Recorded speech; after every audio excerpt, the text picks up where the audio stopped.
One of my favourite books on habits is Atomic Habits by Yeah. James Clear. Brilliant book, and certainly made me think about the stories that I tell. I read it a few years ago. Made me think about the stories that I tell myself about my life.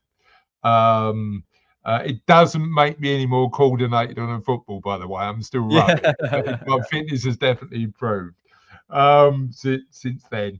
And one subject that's really important in that book is rebuilding our identity. Yeah. Rebuilding our identity as not somebody who's out of shape and can't move, but rebuilding our identity as somebody who can do stuff. What part does identity and the stories we tell ourselves play in our fitness journey? Do you think? Oh, it's up there. It's massive. In fact, I would say it's fundamental. Like you said, like the principle within Atomic Habits is exactly what you say. You, rather than looking at habits, looking at the identity of who you are and who you want to be, and then building the habits around that to Yeah, make sure they yeah, facilitate you being the person you want to be.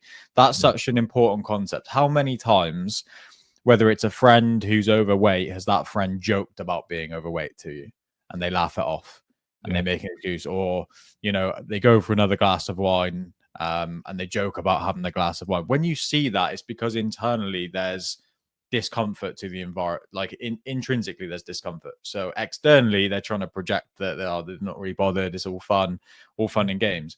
So it comes back to that identity. They're almost just accepting they're that individual that makes those yeah, decisions. That yeah, that their identity is to be overweight, or their identity is to be the busy business owner that struggles to make time for their family, let alone their health. Like, and you have to break away from that, because again, it goes back to self-limiting beliefs, understanding that we evolve as people, our mindset evolves, and so physique-wise, our yeah. lifestyle evolves. So It's so interesting, isn't it? Because I think, I mean, I'm 46.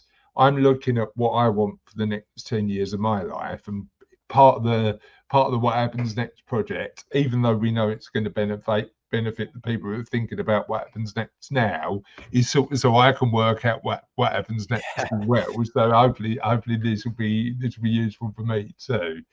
But I suppose the interesting thing there is when I look at what I wanted 2 years ago, or 5 years ago, or particularly 10 years ago, 15 years ago when we started the business, it keeps on changing.